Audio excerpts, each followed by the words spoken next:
एक आदमी को उसकी पत्नी ने घर से बाहर निकाल दिया। मजबूरी में उसके पास कोई रास्ता नहीं बचा तो वह जंगल के पहाड़ों की तरफ चला गया। उसने सोचा कि अब उसे यहीं अपना एक छोटा सा घर बनाना होगा। जंगल में उसे एक बड़ी गिरी हुई लकड़ी का पेड़ मिला। उसने तय किया कि इसी पेड़ के ऊपर वह एक साधारण सा आश्रय बनाएगा। उसने लकड़ियों की पतली पट्टियां मोड़कर पेड़ के मुख्य तने पर फिक्स कर दी और 2 मेहराब जैसी संरचना तैयार कर ली। इसके बाद उसने एक एक करके लकड़ियां उन मेहराबों के ऊपर आड़ी रखनी शुरू की। थोड़ी ही देर में दोनों मेहराब पूरी तरह लकड़ियों से ढक गए और जमीन पर पड़ा हुआ एक बड़ा बेलनाकार ढांचा बन गया। घर को सही आकार देने के लिए उसने आरी से अतिरिक्त लकड़ियां काट दी। फिर काटी गई छोटी लकड़ियों को एक एक करके जोड़कर प्रवेश द्वार को मजबूत किया। उसके बाद उसने लकड़ी को मोड़कर एक गोल घेरा बनाया और उस पर पतली लकड़ियां लगाकर एक गोल दरवाजा तैयार कर लिया। लेकिन ऐसा ढांचा हवा और बारिश से सुरक्षा नहीं दे सकता था, इसलिए आदमी ने इसे और मजबूत बनाने का फैसला किया। वह कीचड़ और सूखी घास लेकर आया। उसने घास को मिट्टी में मिलाया और फिर उस मिश्रण को एक एक करके पूरे ढांचे की सतह पर फैलाने लगा।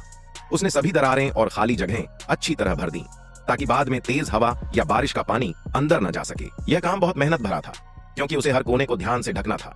अगर कहीं भी जगह खाली रह जाती तो घर में पानी टपक सकता था, इसलिए उसने बहुत सावधानी से पूरा काम किया। अब इस आश्रय में रहकर वह गर्म और सुरक्षित महसूस कर सकता था और उसकी पत्नी भी उसे आसानी से ढूंढ नहीं सकती थी। लेकिन आदमी को लगा कि घर का बाहरी रूप अभी भी छिपा हुआ नहीं लग रहा, इसलिए वह पास से काय मॉस लेकर आया और उसे घर की छत और दीवारों पर सावधानी से फैला दिया। इस बदलाव के बाद वह आश्रय इतना छिप गया कि अगर कोई वहां से गुजर भी जाए तो उसे पता नहीं चलेगा कि यहाँ कोई घर बना हुआ है। अब उसकी पत्नी भी उसे ढूंढने आए तो खाली हाथ लौट जाएगी और वह आदमी यहाँ पूरी आजादी से जीवन जी सकेगा। आप बताइए, क्या यह आदमी सच में बहुत काबिल नहीं है?